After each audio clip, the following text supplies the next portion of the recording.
Book discussion, Venetian Vespers by John Banville. This is a mystery story, so it's not, I wouldn't say necessarily a very deep intellectual novel or anything like that.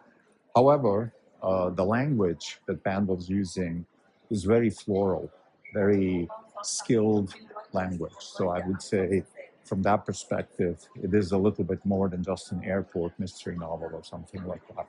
Now, I'm not here to judge the validity or the class or level of literature or anything like that, but I just wanted to, for my own sake, actually, maybe justify why I read the novel.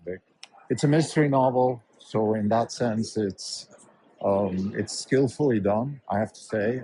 Not just the language side, but also the actual mystery itself. I mean, it's a genre I barely ever visit, so I want to spend a little bit of time talking about how Banville meanders through the maze of possibilities and how he approaches the reader slowly but surely into this realm of mystery.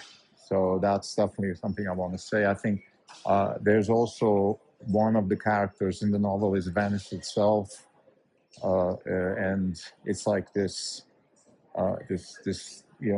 horrible crotch of the Atlantic, or this sunken, muddy, stinky, foul crotch of the Adriatic. Um, so Venice is being portrayed as it's a little bit of a dying city, of a place where nothing good can happen, of a place where you go when you want to do bad things. I mean, it has that feel. Like, I'm not saying that that's how I perceive Venice or anything like that. Don't get me wrong, but that's how Banville portrays the. That's how he portrays the city, and I think I've never actually read Told in Venedig by Thomas Mann, but I'm kind of curious about how he portrays Venice. So I want to talk about that also. And maybe last thing I want to say about the novel itself is the language itself, the floral language. So this literally artistry that Banville is using, which is using words that are definitely not the kinds of words that I know as a second language English speaker.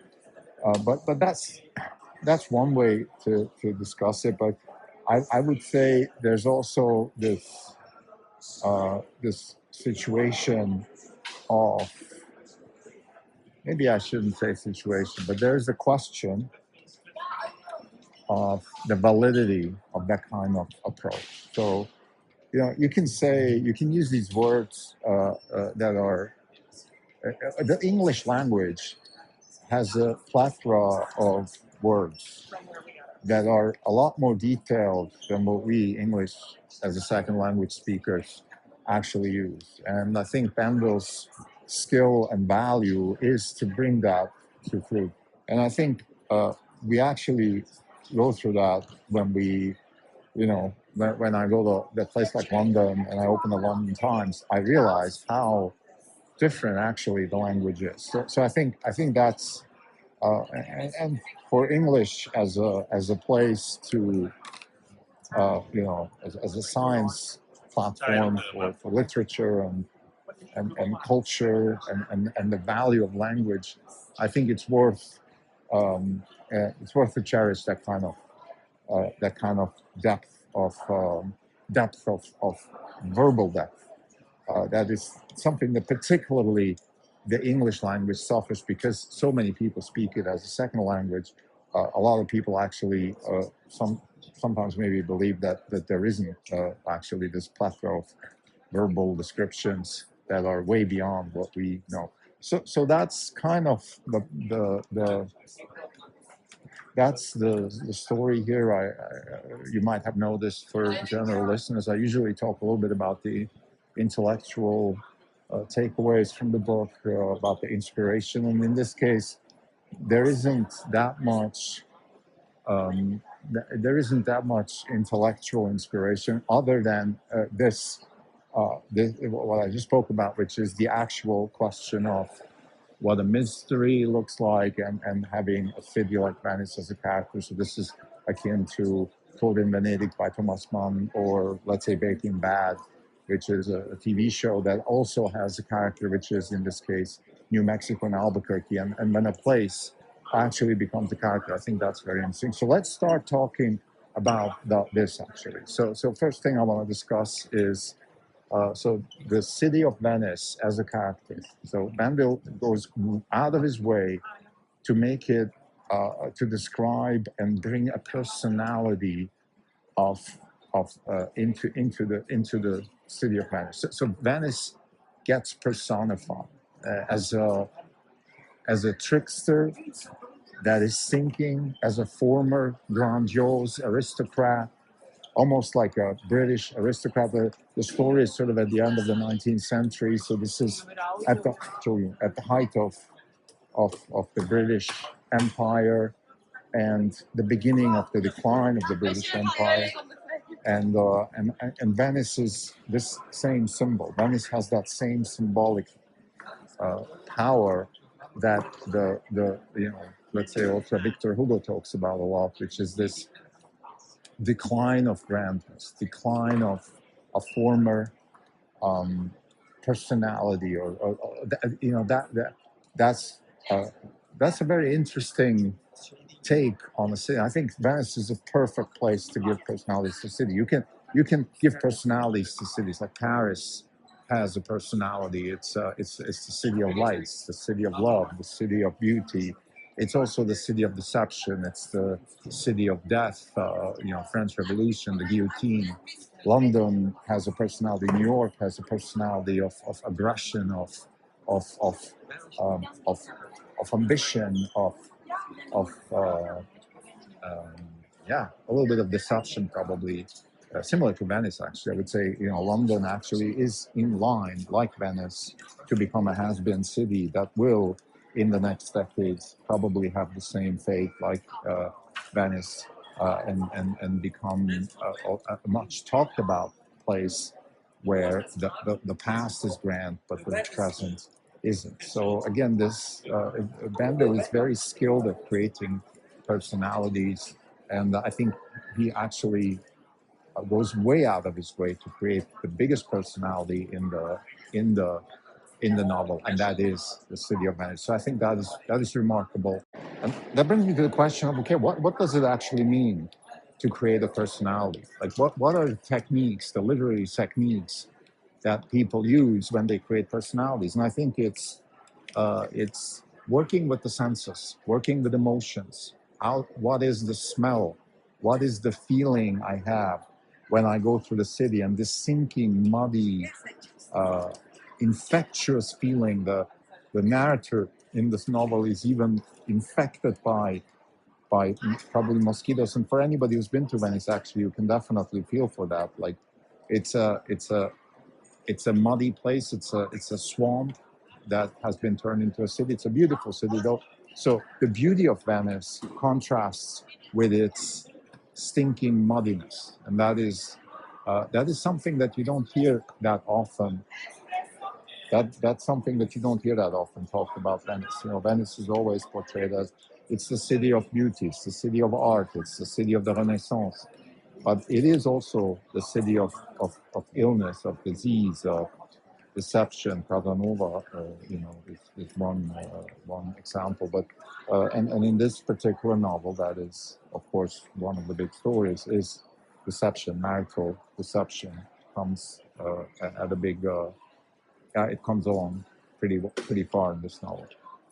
Now let's talk about the second thing, which is the technique of the mystery. So what is a mystery? A mystery is a place where you kind of know where you're going, but you're not sure how you're going to get there. So you're meandering around a maze of possible trajectories. And it doesn't have to be necessarily a murder story or something. In this case, it's not even about the murder. Actually, I think one of the uh, artistic pluses I would give to Banville is he's not hinging, he's not putting the mystery he's not hanging it on one event. So it's not like a murder story or a kidnapping. It's actually a maze of possible bad things happening, and you can kind of almost choose your own mystery as a reader. Is it about a love affair that is going wrong? Is it about a marriage that is being engineered and people are unhappy? Is it murder? Actually, there is murder. So there's a lot of potential openings for what the mystery is actually about. And I think in that sense, Banville has created a very artistic place here. It's a kaleidoscope of potential pathways to the mystery, sort of a quantum state of possible outcomes. But there is a line, and that is that there is a group of people who are professional tricksters and who are manipulating this situation. So I think that is, and what makes a mystery again, I think it's this meandering maze of potential outcomes. That's what a mystery actually is, in my opinion.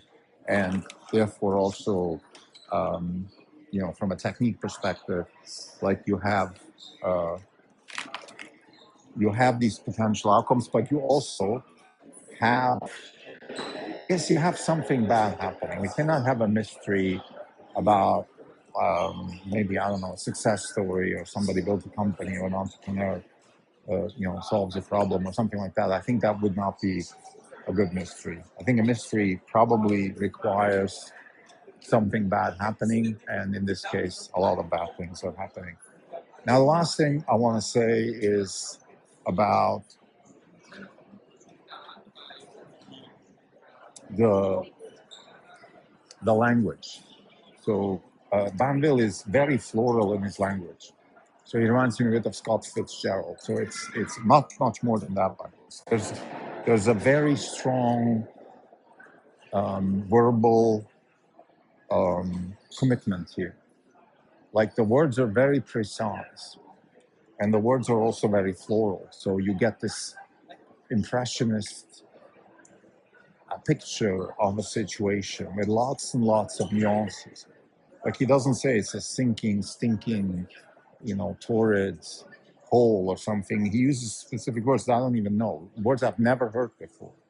And I think this opens up a very interesting avenue, which is this potential for a language like English to be a lot deeper and a lot more nuanced and offer a lot more complexity than what we're used to. And I think that's something Banville really reminds us of. And I think, like I said in the prelude, for English as second language speakers, this is an important reminder. Let's leave it at that. It's not a necessity. I'm not going to learn these words. I'm not going to become a floral speaker. I think an interesting author that I started reading but then didn't finish is John Conrad, who isn't even an English speaker, who is doing that. So he must have taken this as a challenge as a non-English speaker to actually use very deep floral verbal complexities in the English literature that he was applying. So that's an interesting maybe tidbit here. Banville, of course, is a native English speaker, so this is his language, his native tongue, and he's very honest with his native tongue. He's very honest and he's very committed to the language of English, in a sense that he's not mincing his words. He's very precise and he's very to the point. Maybe a little bit too floral for my taste sometimes, and that is a critique. It sometimes goes a little too far, and there is also a constructed poetry in the story here. Like you have that feeling sometimes when you feel like, look, is this necessary? Why don't you just say it's a muddy place? Like, why don't you just say the canal stinks? Like, why do you have to use words? But that's okay. That's his style, and I think I would be the last one to deny artistic freedom to an author of the class of John Banville.